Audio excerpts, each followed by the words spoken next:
Acast powers the world's best podcasts. Here's a show that we recommend.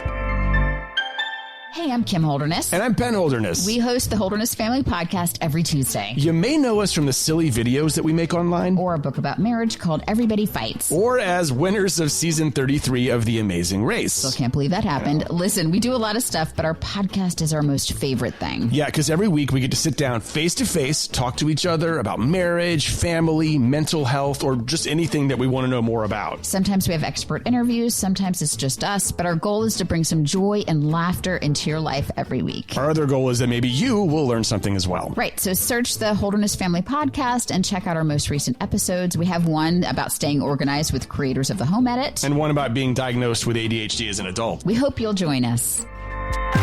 Acast helps creators launch, grow, and monetize their podcasts everywhere.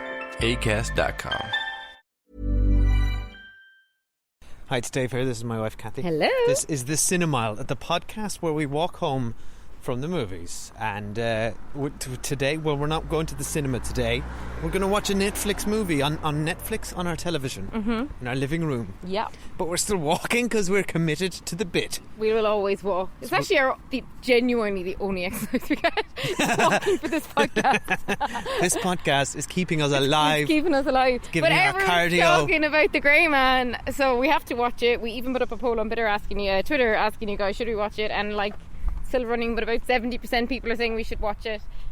And yes, that's the majority. It's trending, and I think it may have been in some cinemas, but not any near us. I think it got a cinematic release and then went on Netflix. So because also they have to do that for award seasons reasons, don't they?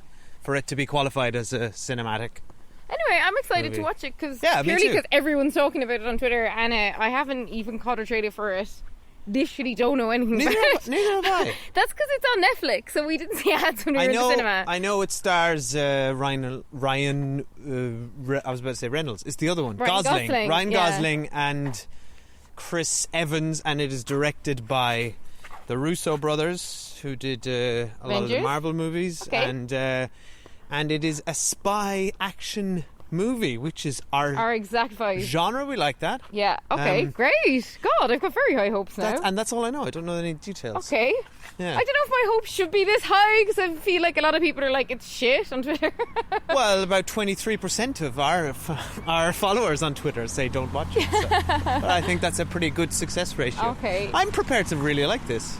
Okay, I hope so. I mean, I'm prepared to really like any movie I'm about to watch. It's just nice to have a new action thriller to watch, but at home. Exactly. Yeah. And what I'm trying to say is I'm in the mood to watch an action movie. And we were just commenting, this is how Netflix works. We've just been commenting that the only thing we've watched on Netflix in months is Stranger Things, to the point where Stranger Things was the only thing in our continue watching room. So they're just given us enough to keep us hooked. Besides, is it cake? Oh yeah, besides is it cake? And the floor is lava. They're in our kids' profile. Yeah. So yeah, here we go, off to watch Grey Man. Right, we'll see you on the other side. They have something they really want. What's your gut? It's gonna be my funeral you're going to next. You wanna make an omelet? You gotta kill some people. You must be Lloyd. What gave it away? The trash stash. It leans Lloyd. Easy.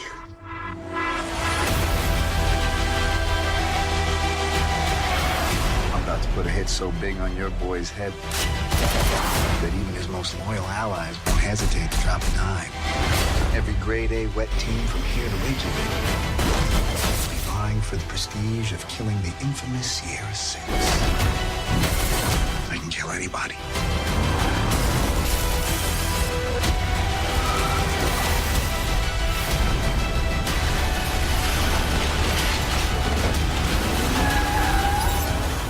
Right, hello, we're back. We've seen The Grey Man on Netflix. And we are recording this the morning after. And we, up top, I have to say, we both really enjoyed it last night. And now this morning we're like, God, if we'd What was that thing we watched If we'd recorded this last night, this would have been probably a more glowing review. Yeah, it's an interesting one because normally our podcast obviously is, you know, you get our instant reaction as we come out of the cinema, and that does tend to be different after you've kind of slept on a movie. Yeah. But and yeah, like sadly we can't leave our house at 11 p.m. We were when our children are asleep Yeah. and go for a walk around the block, chat about a movie. But no, You're right, we were quite satisfied. I had a lot of fun. We had a lot of fun. I would say for a movie to watch at home on the couch, like as part of my Netflix subscription, I really enjoyed it. Like, we love action movies. I thought probably particularly the first half of this movie was very compelling. It was really nice to see Ryan Gosling in an action role that I don't know if I've seen him in one before, but he's great. I enjoyed all the cast. I loved I keep forgetting which Chris he is. Captain America. One of the Chris's in Hollywood. Chris America is his name. I thought he was great as the villain, like really great. So we got one of the Ryans and one of the Chris's. Yeah, he's so confusing. By the way, Kathy, while we were watching this movie, described Ryan Gosling as the lesser Ryan, which I had to disagree with. But then I'll take realized, Gosling over Reynolds. He's got way more range. But then I remembered he was in The Notebook, and I veered back again. But my point had been actually that it just begs comparison because they have the same name. I should never have been comparing those two actors. Yeah. They're very different. They're just both called Ryan and are really handsome. Well, I don't know. Are they that different? They both veer kind of between action and comedy roles. I'd say Ryan But I would say Gosling- Gosling does or has done drama a bit. He's more of a bit heavy better. hitter. Yeah. But he turns out is a great action star. So I really enjoyed, and what this movie did that I really like is it's done that nice thing that's, you know, very heavily evident in movies like Bond and Mission Impossible, where they're leaping around European cities and just great set pieces in all of them. So yeah, there was loads to enjoy here. Ana de Armas, I think, is great. She's in it. It did leave me slightly at the end feeling a little bit like I'd potentially just watched a paint by numbers.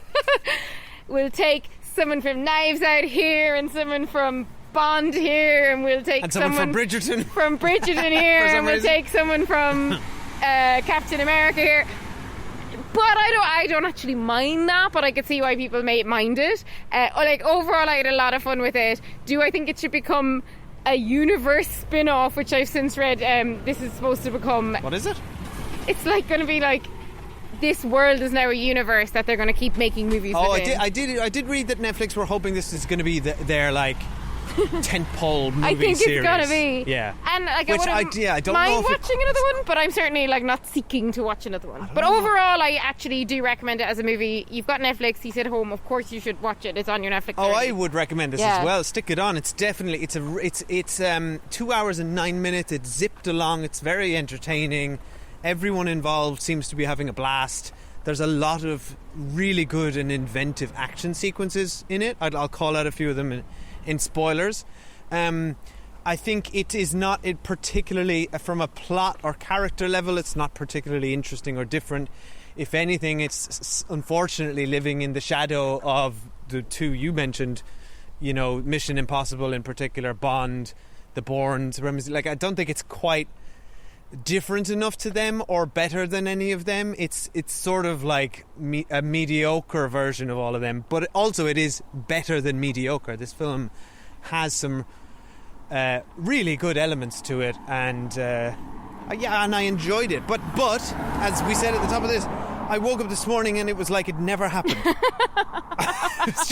It was like I can barely remember it. It was like a dream. It left no lasting impact. You know, the fast food analogy gets thrown out a lot when referring to movies or culture, and this is fast food. It also has elements straight ripped out of Fast and the Furious as well, like to add another franchise in that is kind of knocking off. Yeah. At one couple of times the actual score like teases Bond. It's like do. It teases the score, which by the way is completely forgettable. It made no impact except, as Kathy said, when it reminded me of Bond. Are they just fucking trumpets and brass coming out now? But they deliberately do. I think it was homage stuff, and they definitely did some Mission Impossible stuff with like him literally jumping out of a plane and like touching on the score there of Mission Impossible. The Mission Impossible score felt like it crept in, and then there were even weird like references to Mission Impossible, like when at one point Chris Evans says, he basically says the line from the first Mission Impossible, you find someone he cares about and we squeeze. He says the words and you squeeze. But this is where you're like, it's a fine line, because are they homaging and referencing, or are they just knocking it off? I know. And I don't know where the line is. I think it's homage here. reference, I do, but I just think, be careful not to remind us of the thing that is better than this. That is better than, yeah. And we are know. obsessed with Mission Impossible on this podcast, by the way, so we're like heavily biased. And we're and not huge Bond fans either, but at the same time, I was like, you have Anna de Armas in it. Bond, like, the last Bond was such a good movie. Like, don't cast her and then just remind us. Even though she is brilliant, by the way, she got way more to do in this movie. She's a brilliant action star. I loved her. She's good, but yeah. Don't remind us about her in Bond. And then her and Chris are together. I can't remember surnames, I'm not saying it. Her and Chris, Evans. Captain America, are together, slightly reminding me of Knives Out.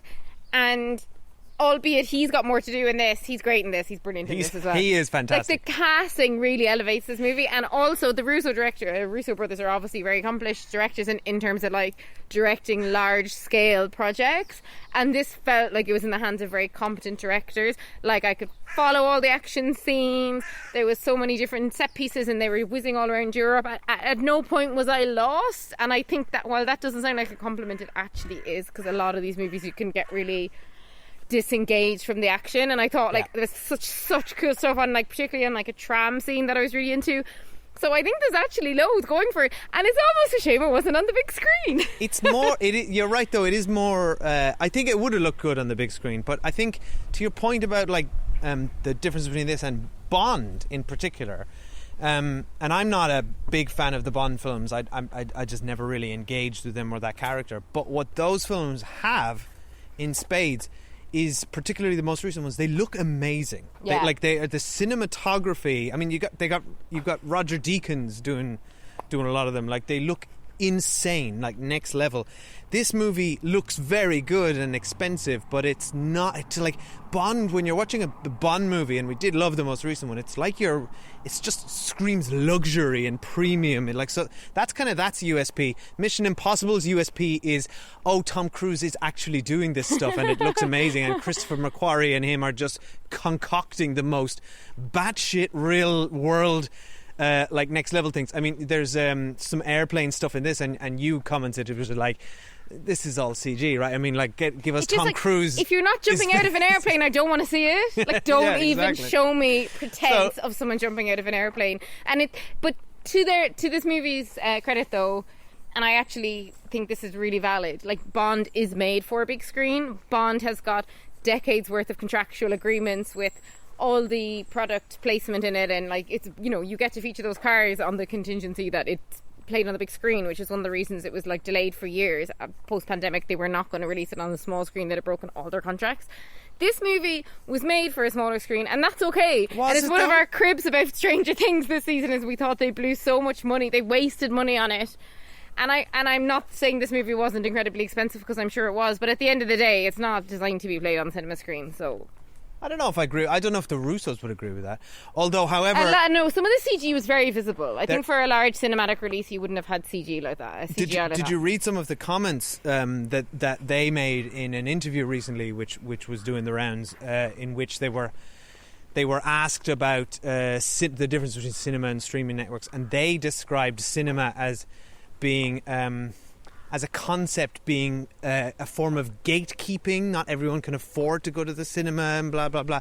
And I did not agree with any of their comments. I thought they were really odd. But then, do they think everyone can afford a Netflix subscription and a television and the internet? Yeah, I mean, that's I get actually, it. Like, in terms of gatekeeping, which I don't agree with the term in this point anyway, but gatekeeping, having access to internet, a device at the screen, and a Netflix subscription is way more expensive than paying to go to the cinema. A trip to the cinema, and I get it. I mean, a trip to the cinema for us and our children is going to be, and for a family, that's an expensive day out, and you got to buy all the stuff. I get it. Like, it's not necessarily a cheap thing, but it's like, come on, gatekeeping. I mean, I get it that, like, releasing something on Netflix, yes, it probably is going to give it more accessibility and availability, fine, but like, don't call out cinema as being some sort of exclusive cinema. Like, it's like, but also having true. it on Netflix isn't like having a piece of art in a free museum that kids go on a school tour. Yes, exactly. So I thought their comments, and look, I did not read the entire interview. I just read some of their comments out of context, but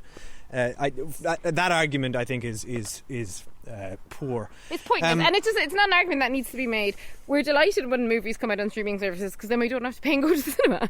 Yeah, so fine. Exactly. But overall, honestly, before we get to spoilers, just like if you like action movies, totally recommend it. One of our followers on Twitter actually said that it's like watching paint dry, which I think is interesting because I didn't find that at all.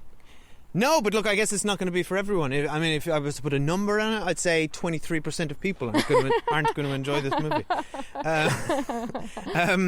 Before we get to... We're going to go to full spoiler street, so if you don't want any spoilers in a minute, we're about to turn onto spoiler street.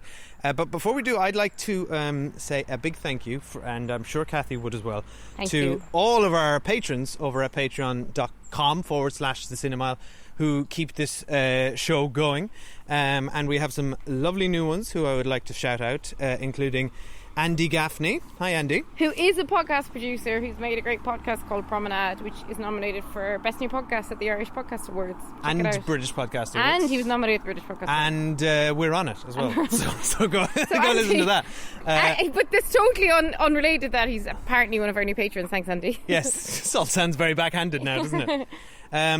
Matthew, thank you to Andy, thank you to Matthew Mould, thank you to Kieran Harrington, thanks to Andy McCurley, to Owen Smith, and to Louise Littlefield, and to Liz Smith. So they are all new patrons over at patreon.com/The Cinemile. And what do they get for £2 or £3 a month? They get access to a monthly retro movie. We watched My Cousin Vinny last time.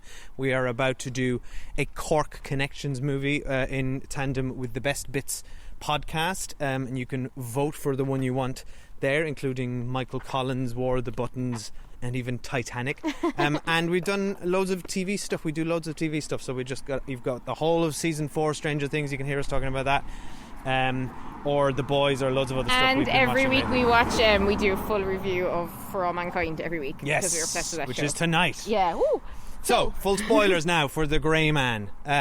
So I'd like to. Kind of nothing to spoil on this movie. I got loads. I wrote down loads of things which I thought were. Like, while I don't think that the plot or the characters were inventive or different, and the way it looked wasn't particularly inventive or different, it was all pretty safe. I did think that there were some action setups and scenes which were like, oh, that's cool, I haven't seen that before. Like a hand-to-hand fight in amongst a load of pipes setting off fireworks, I thought was interesting from a lighting perspective, and just kind of cool. There's some great use of...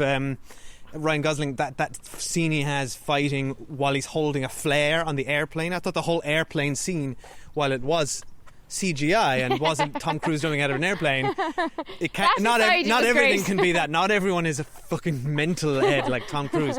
And I thought it was really well done and effective. And then fighting over the parachute, and then in the end, your man dies on the parachute and he lands fine. Yeah, I also really enjoyed the whole bit where Billy Bob Thornton. Ryan Gosling figures out that Billy Bob Thornton stopped him in, and he kills everyone on the plane and takes it down. So good. And what I also appreciated in that moment was that in any other movie you'd get the moment, I'll never work with you, I'll never give up my boy, or any of this, like, but Billy Bob Thornton straight away chooses his nephew over Ryan Gosling, which is what his niece, and also which is what a human being would do. But also Ryan Gosling does the same when Chris Pine tries to get him to come and rescue him. Oh, fuck it. Chris Evans tries to get him to come back.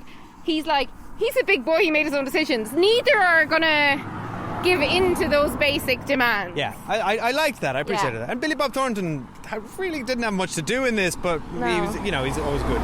A few other things that were very, very understated role for Billy Bob Thornton, actually. Yeah, he's usually hamming it up. I think this is a show up and receive your paycheck kind of vibe. He didn't put in much effort. Yeah. Unlike Chris Evans, who chewed every bit of scenery he could find and was incredibly entertaining. What was the movie we watched recently in the cinema where I think it was it Donald Sutherland literally showed up for 1 minute in a wheelchair? It was Moonfall.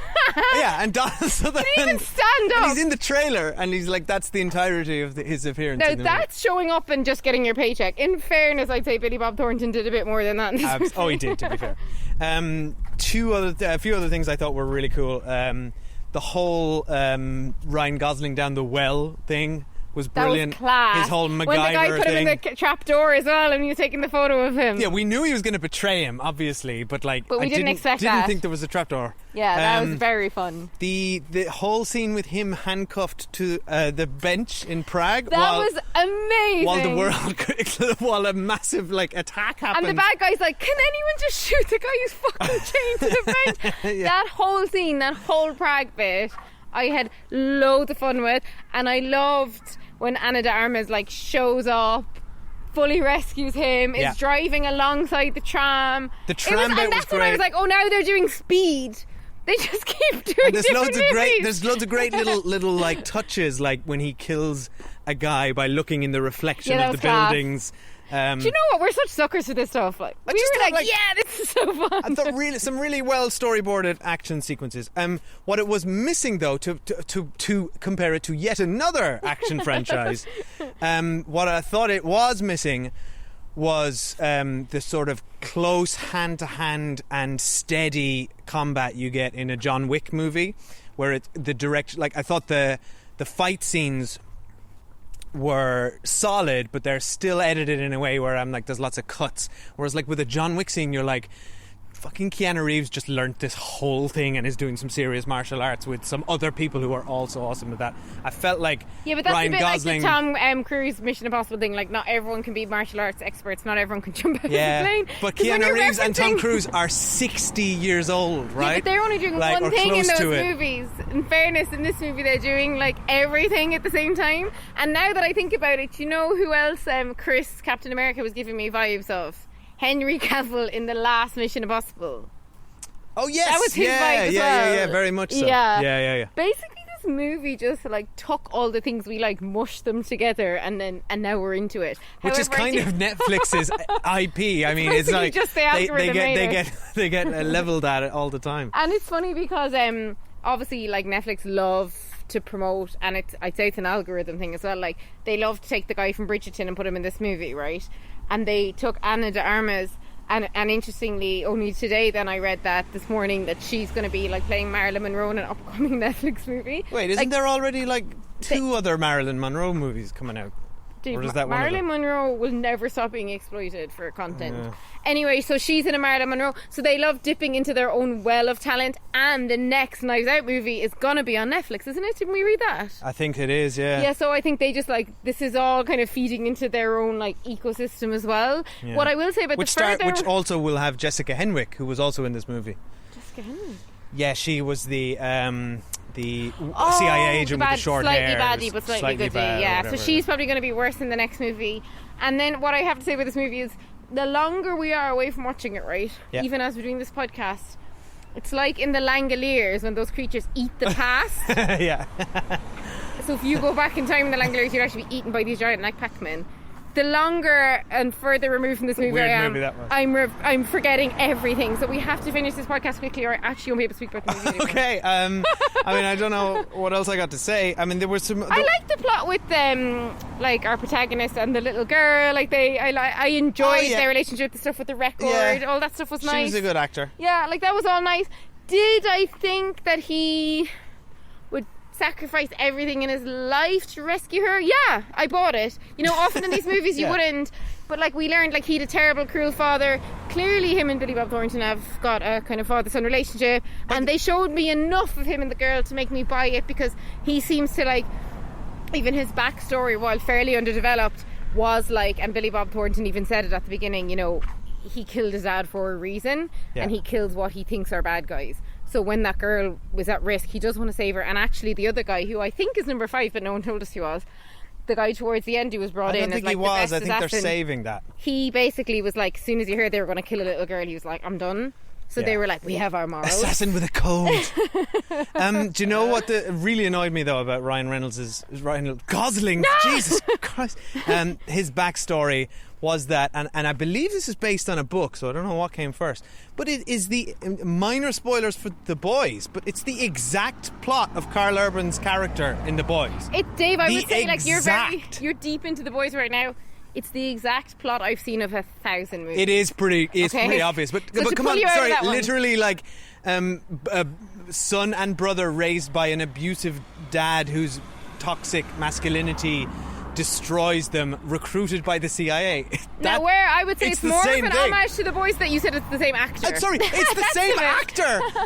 Sorry, it's not the same actor, but there is the young actor Ryan Gosling in this movie. He's an actor from The Boys. I'm like, come on, how does nobody else see this? The other reference they made quite overtly was someone actually calls Ryan Gosling Ken, he at says one he's point. a Ken doll, yeah. So like they're literally like I think what zeitgeist can we get into this movie? The movie is trying to be meta and self-aware, but it's not really doing it like. I don't know. It's just it was odd. All that stuff was odd. It pulled me out of it. It didn't pull me out of it. It kind of washed over me, but I noticed it enough. I was like, oh yeah, there's a Barbie reference. I mean, if you've got like one of the most talked about upcoming movies, he's in that.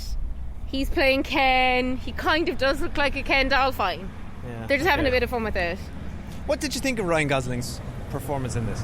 I think he's great. I think he's a great actor. Yeah, I thought it was fine. I thought it was great. Yeah, I thought he was like solid action hero, but like the character and him, there's not like, I don't know. There's not much about him really. Is there? He wasn't interesting though. That's often the case with action heroes, right? He also didn't seem particularly tortured by his own backstory. He didn't seem to, but I think that's part of like Ryan Gosling is an actor who I feel like is always smiling. Do you get that? Like he's always got half a smile on. It's just his face. He never seems very he's like smiling resting face. Yes. Have you watched The Notebook? I never buy that. Have you watched The Notebook? No, I haven't. Then tell me he can't play torture. All right, okay.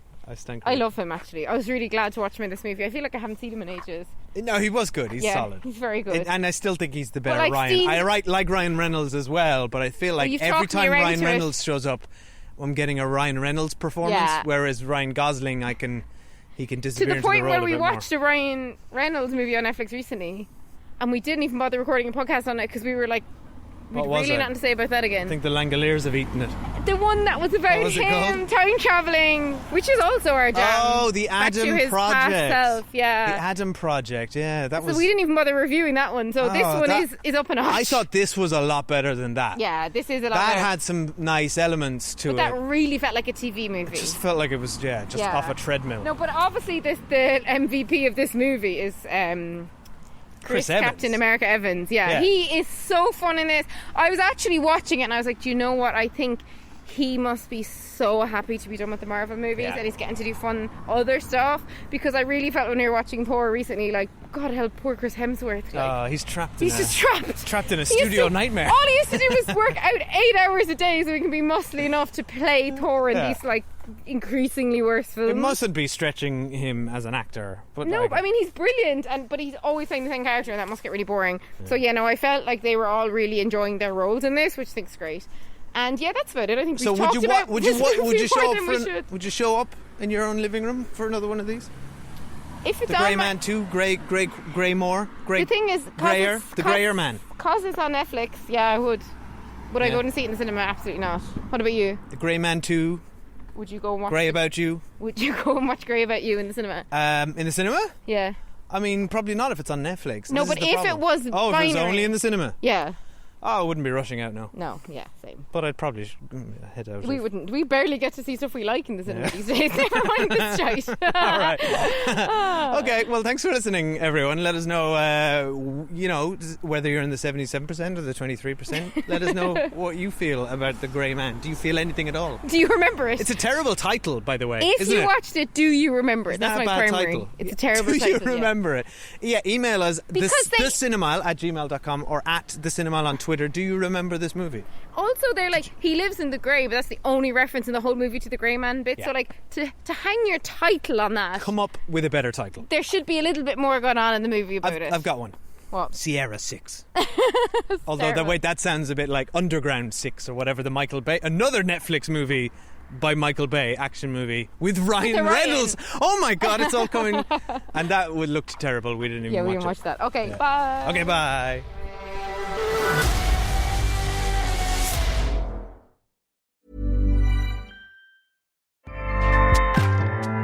Acast powers the world's best podcasts. Here's a show that we recommend. What would you say if I told you there's a book that can teach you how to win The Bachelor? What would you say if I told you producers caught multiple finalists reading that book in this season that's currently airing? What would you say if I told you the producers don't want anyone to know that their show has been compromised? How do we know all this?